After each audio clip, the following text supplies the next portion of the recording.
You're already doing the work. We're excited. Yesterday we had a visit at Kira Motors, and we're talking to some of the indigenous Ugandan companies where you've said that this would be a good opportunity for us to be able to come and almost brag about the things and developments that are happening in Uganda. And that's what film does. Scale. I mean, you look at the idea that American films have been infiltrated onto the continent. You know, you go to a village here and ask a kid about New York, and he'll probably tell you the street. You know, so there was a film recently called, I think it was called Juno or something, which was shot in a little part of New York. Now it's a visitor's paradise. You know, you've got films like Notting Hill, which suddenly film shot there, everybody wants to go to Notting Hill. So it is about putting different aspects of in this example of Uganda, in the spotlight. So going to the EV vehicle motive yesterday, Kira Motors, yeah. Kira Motors was an eye-opening thing for me. And that's something that we can push. I didn't know that there was an electric vehicle motor place that was manufactured and assembled, and the idea was produced by Ugandans in Uganda. Now that's something that the world should know. That's something that certainly the rest of the continent should know. So, and film will be able to do that. It's, in a way, it's sort of free advertising. It goes and it lasts a lifetime. So, you know, the GDP, the idea that, you know, film, I think there's some statistics that there's a 3 billion annual, the African sort of take on film is about 5 billion annually that they can earn. And by 2030, that can rise to something like 20 billion. The amount of jobs that can happen. And so the jobs don't just happen from the film, this one film, but they have a knock-on effect into the wider economy. So hotels, restaurants, you, for example, with your costumes and having to buy costumes and that sort of thing. So it's not just a one-off investment into one project. It has long-term effect. Film has the potential to really empower people on a local level. Yeah. So between you, me, our director, and Dennis, I know you guys have been very intentional on the teams that you're picking, and you've gone in for A-listers, Class A. Your heads of departments are people that have been out there that have done something, and I wanted you to tell us a little bit on some of the people that you're bringing on, and some of these people that we're bringing on the film and the project are Ugandans. One of them is Hosea, who is a sound guy, who's a boom operator, and he's been part of some very major projects. I mean, he was. He did Mission Impossible 6, 7, 8, did Bob Marley, The Conjuring, and other projects. This is the kind of quality that you're bringing. Tell us, yeah, these people are the ones that we're going to partner and work with to bring a world-class film. So who are some of these guys? Well, I'm not signed any NDA, so I won't give very too much. No, joking.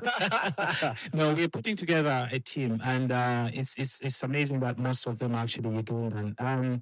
So we've got, well, I'll just mention a few names because there's so many people and I don't want to forget anyone, but let's just say it's such an amazing team. We've got AK Simba doing our production design.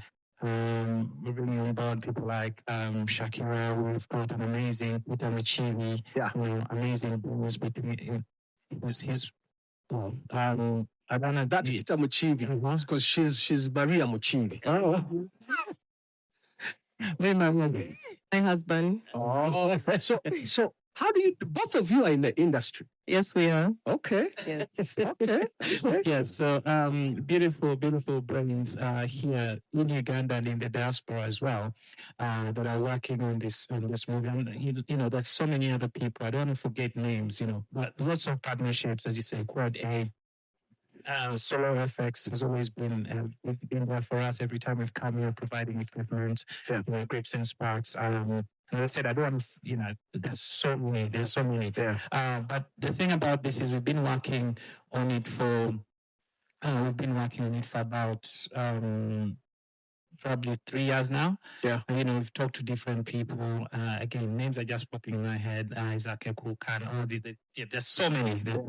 Yeah. And we're looking forward to such an amazing. You know, one thing about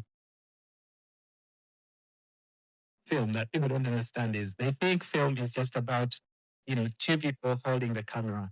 Film units can go up to 300 people, in different departments, from medical to accounting, to security, catering, transport. Second biggest employer after agriculture, it's the non-food industry. So that's how powerful the film can be. Yeah. So there's a lot of people who are going to get involved. There's a lot of people who are going to learn, and people that we're going to learn from as well. So it's such an amazing opportunity, but it's such a big team as well. And the different sectors, Uganda Communication Connections and URSP, helping us with, registering the film itself. There's a lot of other arms, Ministry of Tourism, how could I forget that? Ministry of Tourism, Uganda Tourism Board, Uganda Airlines, lots of different partners that we have on this. And we have obviously more communication and more information about all these collaborations and partnerships, but it's such an amazing opportunity for us. Yeah.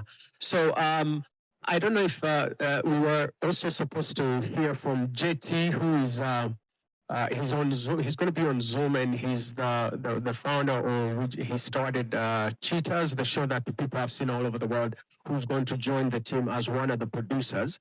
So as we align him and get him ready, I wanted to throw this to Hakim and me.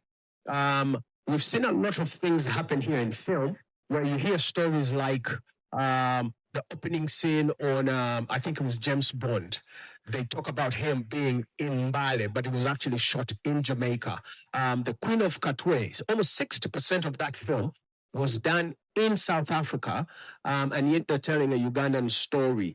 I know one of the key things, and you guys come from the UK, and you've seen how there's been this transition where all the majors are actually now in the UK. Why? Because the UK government was very intentional in giving tax breaks. What are some of the things you would want to see happen, and what should the government know? Do these things really, are they critical? Yeah, I mean, if you look at the Korean industry now, right, Korean films are big. Yeah. Squid Games, TV, your Korean dramas that the kids watch, especially, So Korea, I think, from what I was... K-pop is a big thing, though, yeah. So they deliberately had a structure put in place where the government would invest in that industry. So, or at least support it. Yeah. So I think it's really important for there to be some level of support in the industry, especially on our local level, especially understanding how many jobs can be created. As I said, Nollywood is the second biggest, apparently, and this is this is a UNESCO research, that is the second biggest employer after agriculture. So with that in mind, the governments must bear in mind that the film industry can be a strategic element of employment, especially when you have a young population. Yeah. And I think Uganda has a very young population, but by 2030 or 2050, something like that, 70% of the world's youth are going to come out of Africa. Something like 70-80% of them are going to be under 25. Yeah. So that's a massive, massive youth population. Yeah. 70 something percent in Uganda is under the age of 25. Wow. So, yeah.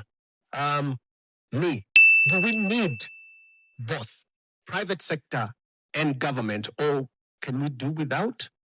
Yeah, I think it's definitely, a collective effort. Because obviously, so where we're at right now, we're trying to bring in equipment. We're speaking to local, service providers, and such parties. So I think the major thing that drives, that drives an economy and an industry initially is access, especially if we're thinking internationally. The massive opportunity that exists here is actually, it's actually destination filmmaking. You can easily set any film set on the continent in Uganda. Films, films set in the present, films set, in the past. So like period films, for instance, can easily be shot here. Even some parts of, I would say the Mediterranean, for instance, can be shot in Uganda without adaptation. The massive sound, stages here, which is what happens, in the UK. whereby you can then bring in international productions. Obviously, to enable that, the government have so the government have so the government have a task in that, possibly creating through incentives, such as like tax breaks and things of the sort. On the private side, it's then the case of setting up international collaborations. The government can also do the government can also provide treaties as well that would enable that to scale. So essentially, everyone has a part to play, to make that happen. But typically, what happens also is that if you build it, they will come. So this is a first for us. Ideally, not the last, because like I said previously, I've shot in a lot of countries, and I see this potentially being the last country that I want to shoot in, because ideally, any project of mine can be shot here. So even if it's not set here, it's a case of building something here, establishing something, and then scaling it such that we can then repeat that process, a lot. Yeah. So it's there's more to you coming to Uganda than the Rolex, because I know you have this relationship with the Rolex. What did you call it again? You said something about the fasting. What? Yeah. And this is something that I'm quite fascinated by.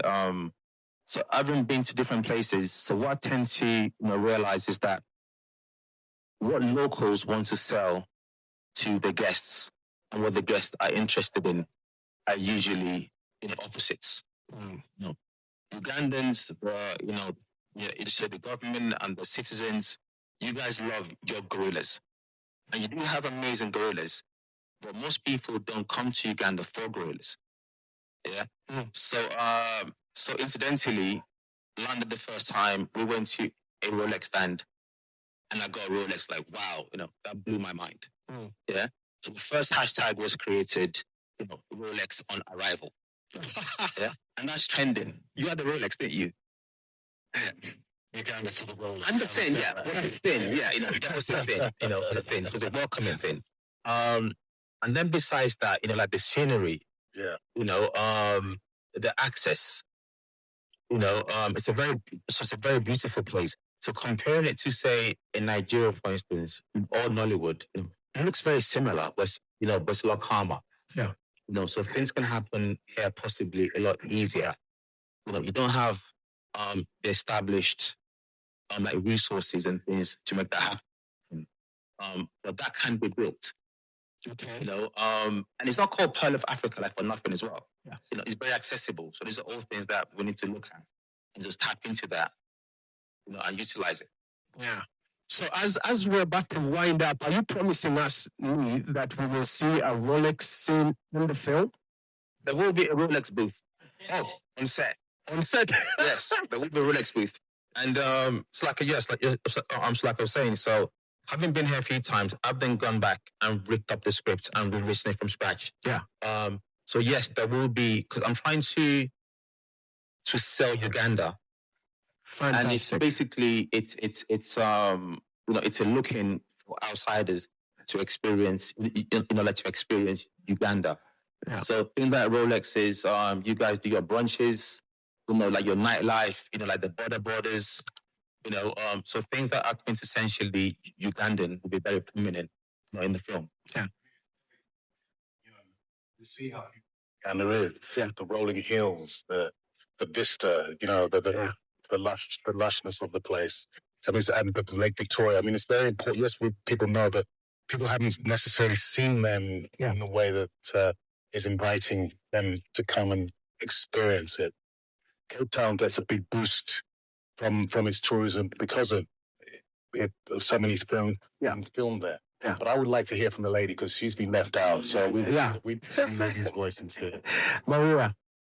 Yes. Yeah. So are you ready, to get into your space and own that? Yes, we are. Like I earlier mentioned, we have a team. We've set up a team of very creative young individuals who are ready and eager to work with the entire team and learn from them, because these are highly experienced people in the industry. And so we're looking forward to that, to learn and to grow as creatives and to basically shape our craft and be better and hopefully train other people out there as well. Yeah. So I believe, I believe that production is project. Sorry, I almost spilled the name. But yes, I believe that the production is going to open up so many doors for Ugandans and the Ugandan industry as well. Yeah. So yes, we're really looking forward to that. Yeah. Very good. David Chen, if you're still there on Zoom, I wanted you, as we wrap up, I know that in the previous meetings that we have had, we've talked about you guys bringing in maybe even equipment and support with the networks. Just as we wrap up, just tell us a little bit. And when do you come? When are you landing in Uganda, by the way, David? Just as September, we should be back there around November and December. It was exciting. When you look at Uganda, you talk about the sports tourism, the film tourism. That's what attracted us to travel and go there. You see the opportunities, the people, and it's beautiful for us to see African stories. The credit that we're very is with our producer of record, Terry King, JT Butler, our crew over there from GTI Out, and we're bringing you best film equipment around. I mean, I can definitely tell you that I was definitely happy to hear about this stuff. And so we decided to bring the best technology there to help train and work with the people there and really go and bless from their life. Yeah, thank you. Thank you, David. And I hope that equipment stays in Uganda when you bring it. So, Dennis, should Ugandans be excited? Is there a casting director, casting agency, and how is that looking? Are Ugandans going to get a spot, in this film? Yes, definitely. Our casting director actually is Ugandan. She's called Chen who we do casting. And we're very intentional about working with Ugandans. I mean, as I said, there's so many names, Rebecca Mullen or whatever. Like, there's just so many people. But in terms of casting, as you asked, there is we have an African cast, but Ugandans are going to be very, very represented. We have there's Ugandan cast in this movie. At this moment, on this press conference, we have Hakim and Gordon to present the rest, but amazing female cast and surprise. But it's definitely. It's all cast by Uganda, yes. Thank you, Dennis. Talking about Donovan, if you're still there, you're coming to Africa, you're doing a Pan-African film. As an African American, just tell us, how this is, feeling for you, being able to, coming home. There's a big trend that's happening. African Americans are coming. Some are coming to stay. They do the big return. You have them going to Ghana. You have them going to West Africa, Dutch December. We want to see some of these things happen in Uganda. So, Donovan, how's it feeling? You coming home and doing a project here? It feels amazing. It feels amazing. I've always wanted to, come back home, come back to the roots. And it's just a blessing to be able to come back there and work and film something. The industry's been so up and down these last couple of years. So, anytime you get a chance to work and create and make art, you're down for it. And I know Uganda. I love California. I love LA. I'm always on to travel and experience new places. Dave was telling me some good things about Uganda. So I'm excited to get out to Africa and experience everything and get to tell my friends that they can come out as well. Yeah. Thank you, Donovan. Now, as we wrap up, and this is really a call to the private sector mainly, and I want to thank Chen and Next Media for taking a lead in understanding and appreciating the creatives and giving investors confidence that when you invest in film, you will see a return on your investment. So we want guys, just stop just doing arcades and malls. There's an opportunity in film, and the pressure is going to be very, very high on me, our director, to guarantee that we get an amazing picture that will go and represent not only Uganda as a country, but filmmakers as a sector, and to encourage the filmmakers in Uganda that are organizing themselves and also appreciating, government that's stepping in and saying, okay, we can help here and there, but this is a call to the private sector. This is a very, very virgin place that is about to take off. The case study, like the gentlemen have said in Nigeria, when you think of the 5 top contributors to the GDP, of a huge GDP like that, the creative arts and film take a lead on that top. So all the, those in the private sector, start looking out for film. Ugandans have organized, people, we have the producers now have a guild, they've gotten together.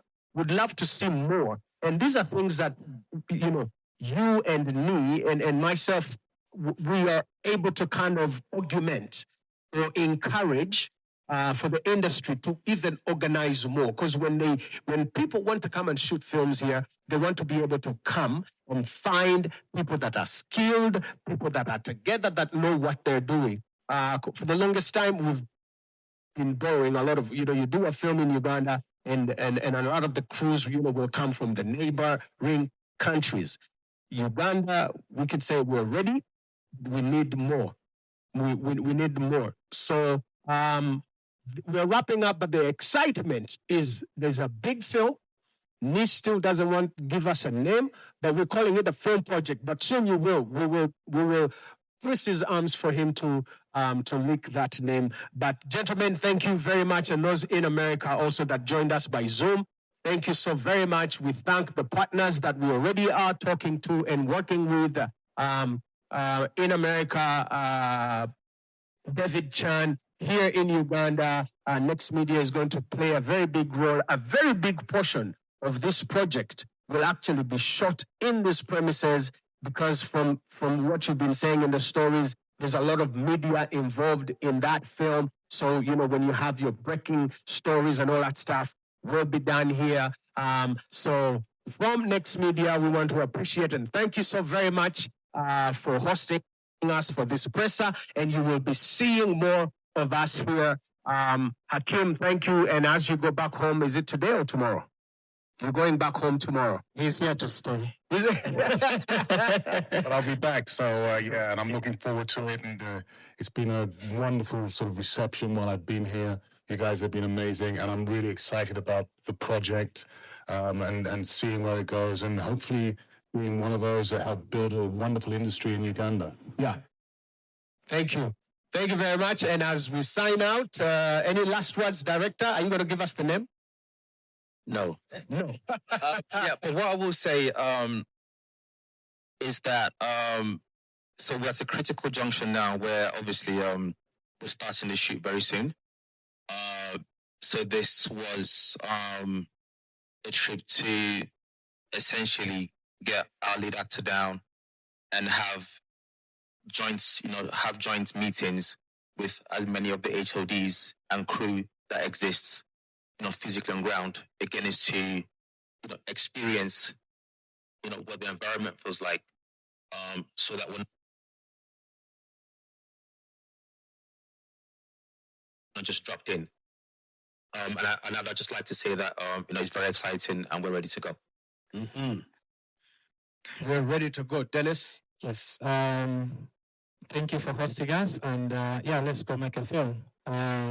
Let's show the world that, you talked about Dirty December. Most of the visitors I bring to Uganda say in Uganda it's Dirty Monday, Dirty Tuesday, Dirty Wednesday, Dirty Thursday, Dirty Friday. There's no sleeping. So let's show the world what we have. Yeah. I hope Nui is able to bring that to life in film so people really know and see and appreciate nightlife in Uganda. There is no place like Kampala in the night. Ladies and gentlemen, thank you so very much, and we will see you very soon at the movies.